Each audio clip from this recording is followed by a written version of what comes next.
حضرت انس رضی اللہ عنہ سے روایت ہے کہ بقیع میں ایک شخص نے دوسرے شخص کو یا ابو القاسم کہہ کر آواز دی۔ رسول اللہ صلی اللہ علیہ وآلہ وسلم اس آواز پر اس آدمی کی طرف متوجہ ہوئے تو اس شخص نے کہا، اللہ کے رسول، میرا مقصود آپ کو پکارنا نہ تھا، میں نے تو فلاں کو آواز دی ہے۔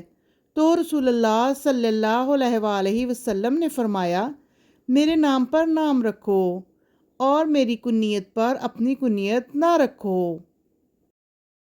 حضرت عبداللہ بن عمر رضی اللہ عنہ سے روایت ہے، کہا رسول اللہ صلی اللہ علیہ وآلہ وسلم نے فرمایا، تمہارے ناموں میں سے اللہ تعالیٰ کے نزدیک سب سے زیادہ پسندیدہ نام عبداللہ اور عبد الرحمن ہیں۔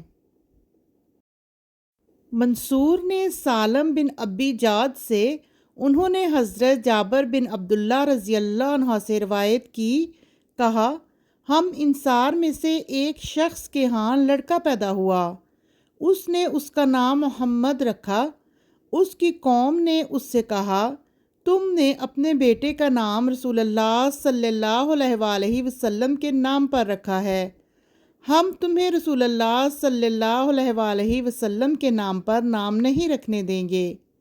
وہ شخص اپنے بیٹے کو اپنی پیٹھ پر اٹھا کر یعنی کندھے پر چڑھا کر نبی کریم صلی اللہ علیہ وآلہ وسلم کے پاس آیا اور کہا، اللہ کے رسول، میرے ہاں ایک لڑکا پیدا ہوا ہے، میں نے اس کا نام محمد رکھا ہے، اس پر میری قوم نے کہا ہے ہم تمہیں رسول اللہ صلی اللہ علیہ وآلہ وسلم کے نام پر نام نہیں رکھنے دیں گے۔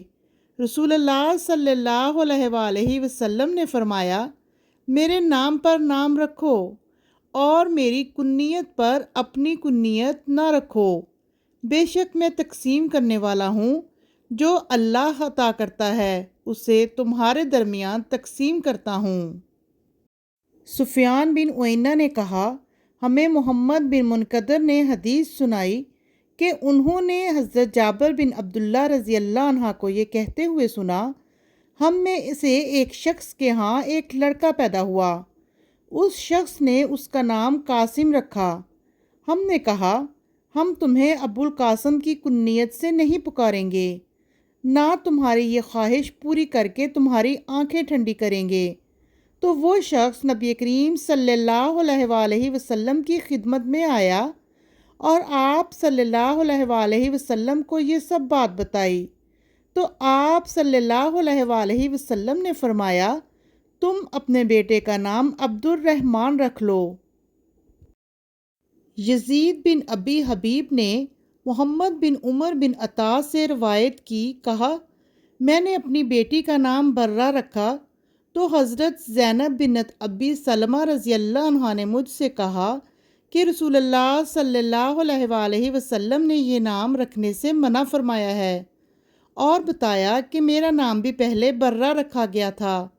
رسول اللہ صلی اللہ علیہ وآلہ وسلم نے فرمایا، تم لوگ اپنی پارسائی بیان نہ کرو، اللہ تعالیٰ ہی خوب جانتا ہے کہ تم میں سے نیکوکار کون ہے۔ گھر کے لوگوں نے کہا، پھر ہم اس کا کیا نام رکھیں؟ آپ صلی اللہ علیہ وآلہ وسلم نے فرمایا، اس کا نام زینب رکھ دو۔ ثابت بنانی نے حضرت انس بن مالک رضی اللہ عنہ سے روایت کی، کہا جب عبداللہ بن ابی طلحہ پیدا ہوئے تو میں انہیں لے کر رسول اللہ صلی اللہ علیہ وآلہ وسلم کی خدمت میں حاضر ہوا۔ اس وقت رسول اللہ صلی اللہ علیہ وآلہ وسلم ایک دھاری دار عبا یعنی چادر زیب تن فرمائے اپنے ایک اونٹ کو خارش سے نجات دلانے کے لیے گندک یا تار کو لگا رہے تھے۔ آپ صلی اللہ علیہ وآلہ وسلم نے فرمایا، کچھ کھجوریں ساتھ ہیں؟ میں نے عرض کی، جی ہاں۔ پھر میں نے آپ صلی اللہ علیہ وآلہ وسلم کو کچھ کھجوریں پیش کی، آپ صلی اللہ علیہ وآلہ وسلم نے ان کو اپنے منہ میں ڈالا، انہیں چبایا، پھر بچے کا منہ کھول کر ان کو اپنے دہنے مبارک سے براہ راست اس کے منہ میں ڈال دیا۔ بچے نے زبان ہلا کر اس کا ذائقہ لینا شروع کر دیا، پھر رسول اللہ صلی اللہ علیہ وآلہ وسلم نے فرمایا یہ انصار کی کھجوروں سے محبت ہے، اور آپ صلی اللہ علیہ وآلہ وسلم نے اس کا نام عبداللہ رکھا۔ ابو اسامہ نے ہشام سے، انہوں نے اپنے والد سے، انہوں نے حضرت اسماء رضی اللہ عنہا سے روایت کی کہ وہ مکہ میں حاملہ ہوئیں۔ حضرت عبداللہ بن زبیر رضی اللہ عنہ ان کے پیٹ میں تھے۔ حضرت اسماء رضی اللہ عنہ نے کہا جب میں مکہ سے نکلی تو میں پورے دنوں سے تھی، پھر میں مدینہ آئی اور قباء میں ٹھہری، اور قباء میں نے اسے یعنی عبداللہ کو جنم دیا۔